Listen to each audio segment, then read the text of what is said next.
Welcome back to Ribbon Candy Hooking. I'm Deanna. I'm going to be working on this pattern today. This is part of the Autumn Advent Calendar. You got this just like this, and the question is going to be, what do I do with this? So I'm going to show you what I'm going to do with it. I'm just figuring out what kind of size I want. I don't want to make mine too much bigger than this. We've got about a dozen projects in the Autumn Advent Calendar, so I'm just thinking about what I want to do time-wise with each of them. This is just burlap, but you use whatever backing you like, whatever medium you want. If you want to do mini punch, hooking, regular punch, quilting, whatever. And I will zigzag the edges of this because you know that this wants to come unraveling, right? So we won't let that do it. Now, I have a piece this size, and I need to think to myself, first thing, what kind of size do I want? I'm probably going to make it just a hair bigger than this sheet. And I don't want to, this is not the pattern the way that it stands, right? I'm going to create the pattern the way that I want it. So what I'm going to do, my favorite transfer method is fiber tape. So I'm just going to take a little bit of fiber tape. This comes from Home Depot. It's also called Crack Stop. It sticks on one side. And I'm going to trace out the little, so I'm just going to trace his little body out real quick. And then I'm going to decide how I want to position him into the design. And I will be right back with you for that. So I trace out his little body like this, right? It doesn't have to be perfect. It's just the owl, right? I'm just figuring out what I want to do with him. And I'm thinking I'm going to want him like on a little branch of some sort. What I'm going to do now, you do it in whatever order you want. I'm just going to pick out a line. I like my things to be squared out. So I'm just going to run along this line here. I like a 4-inch border. I might not have quite that, but since this is for me and it's for fun, it's okay. I'm going to square this out and I'm going to come right back to you. Okay, so put it on pause. So I think I like him like this. He's nodding off a little bit. So this is my ACD here. I like it when the border's at the bottom. Just crazy. So I'm going to put him over here, right? And you figure it out. This is kind of like he was there. Let me put him in the middle. I'm going to put him in the middle just for something different. He's nodding off on his little branch. So I'm just going to place him where I want to place him.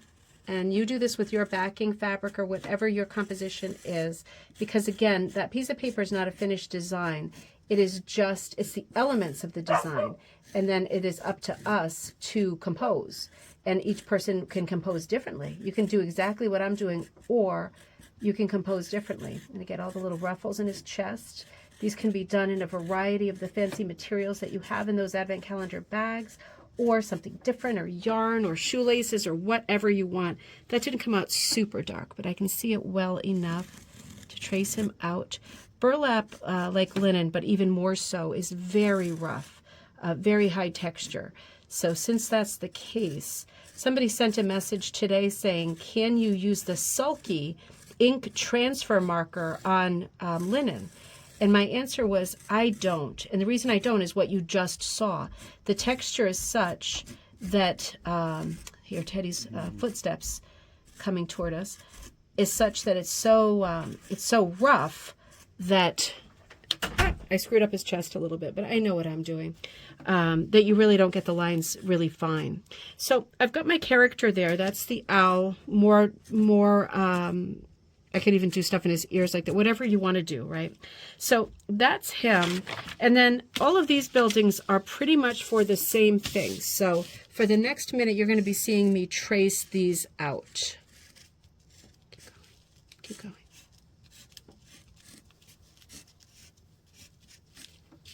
I'm going to speed this part up, so just keep it going. Yep, I know.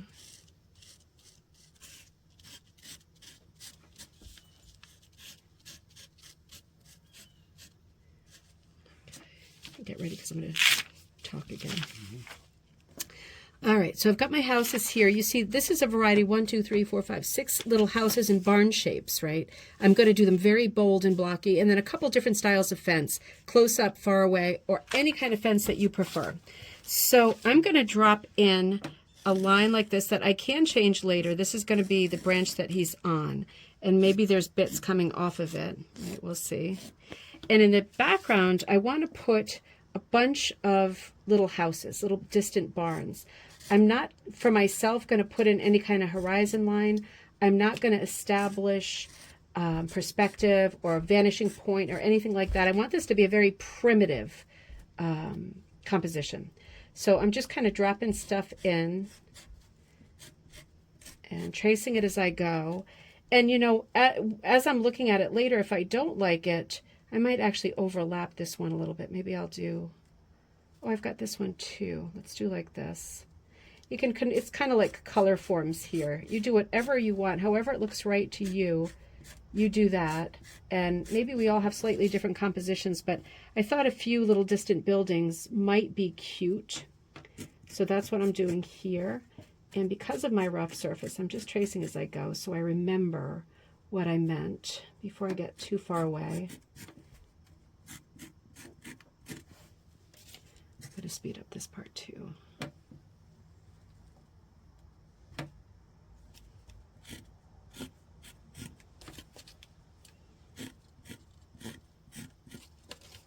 Now when I'm hooking this, I think I'm going to hook it very, very blocky, right? Very sort of modern art, kind of mid-century blocky.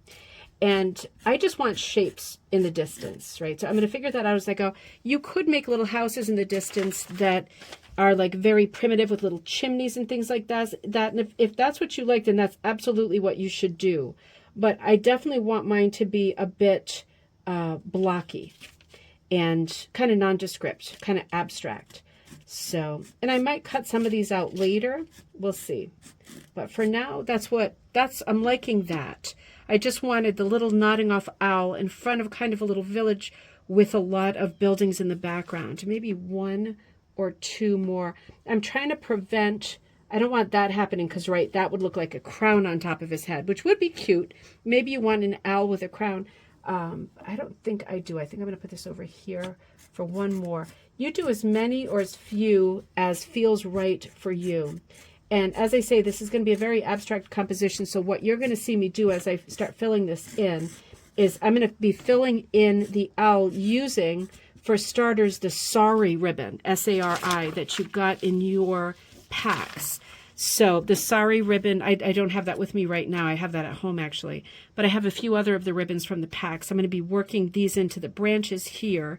And then I've just pulled some wool from my stash that's different colors of red, right? I'm kind of playing in purples. I haven't something I hand dyed a while ago for a Thanksgiving kit.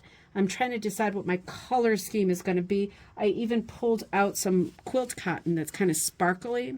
I'm not really sure what I want to do first, but I do know that I want to start him with the sari silk and see if I like that. I like the kind of gold material because it looks like it's glowing, and this is going to be a night scene. So we'll see how this goes. It might be in the end that I end up adding ledges of color for the different buildings, right? Like ledges going up horizontally.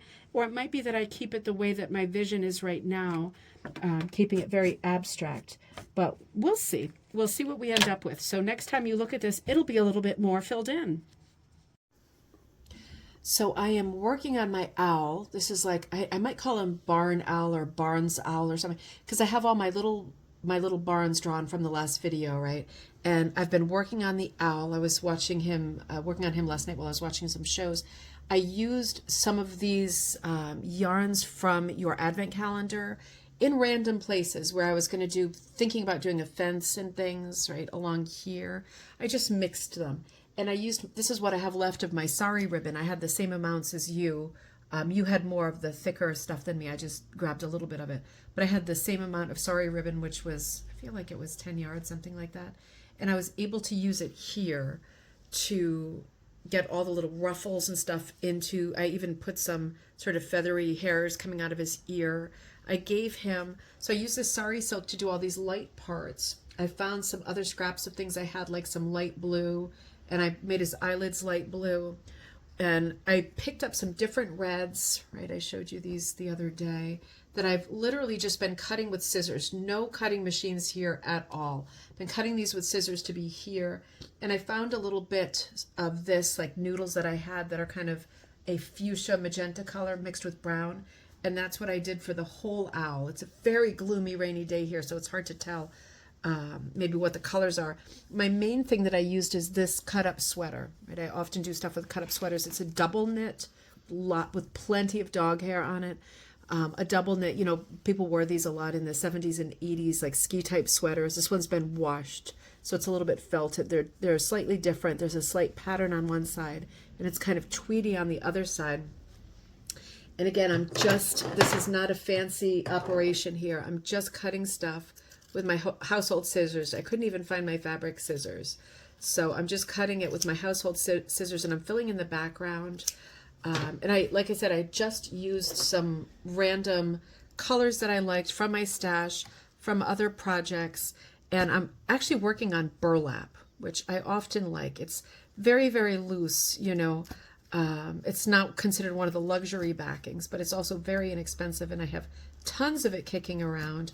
And because I knew that I would be hooking a variety of different weights, like this is a sweater material, right? So this is quite thick.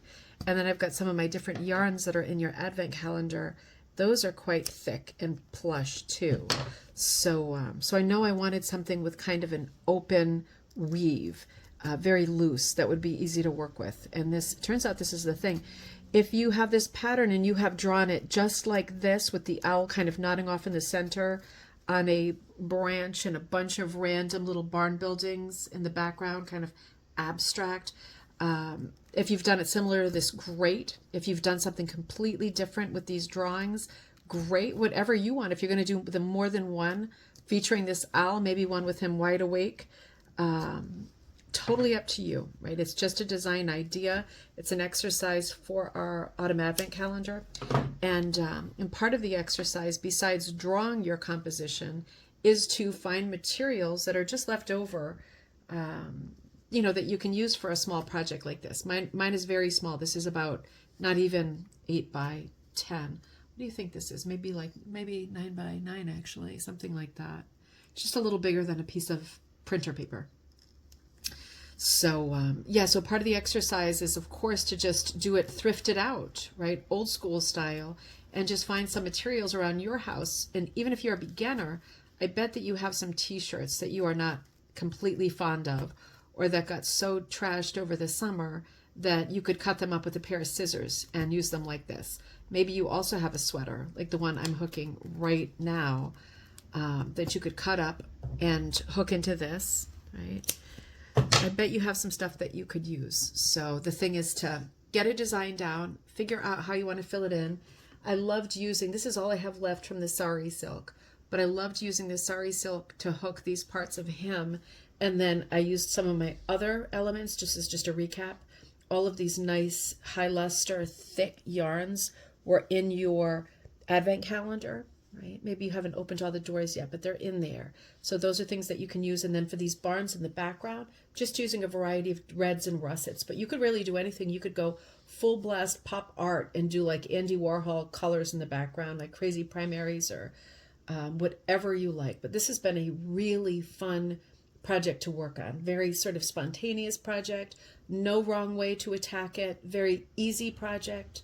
And lots of fun. I'll probably finish this up tonight, and then I will be back to you at Ribbon Candy Hooking to look at what our next advent calendar project is. I'll see you then. This is a PS post note. This came out really well, and I have better light today. So I was just going to show you the way that our owl looks in the better light. It was really gloomy yesterday. So this is what he looks like now that I finished him up. And of course, all of our owls are going to look different because we probably did slightly different things with the whole composition.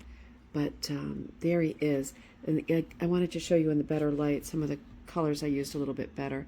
And I used small bits and pieces that I had left. Like this is his body, the pinks and the greens, pinks and the browns. It is early. And I really wanted to show you in the better light the cut up sweater material I used, because I feel like this is the burlap, right? It is a bit more hairy than linen, so I might have to trim the surface, but this is what the sweater material actually looks like. And you can see it's kind of flecked a little bit. It's a little bit patterned on the other side, right? But I used a lot of the underside because it was a little bit lighter, kind of alternated. So I felt like that worked well. And then some of the pinks I used and the reds for the little barns, the light blue for his little eyelids, and then a darker blue I had very small amounts of these things, and that's kind of why I chose them, because I thought, well, might as well use them here when I don't need a ton of it, you know. So I hope that you enjoy the Little Owl as much as I have. It was a very fast project. It was really like a one-day project. I only worked on it for a couple hours one night, and maybe 3 hours one night, and then maybe 3 the next night, and that was about it. And I woke up and I literally put one little stripe here, but I was falling asleep last night. So, and that's our fibers from the Advent calendar box worked in there too, and at some intervals around. So, hope you have as much fun with him as I did. Hope he's a nice, quick project, or her, and that it comes out really well. I really like this. I'm gonna maybe actually finish the edges. I'll see you next time at Ribbon Candy Hooking.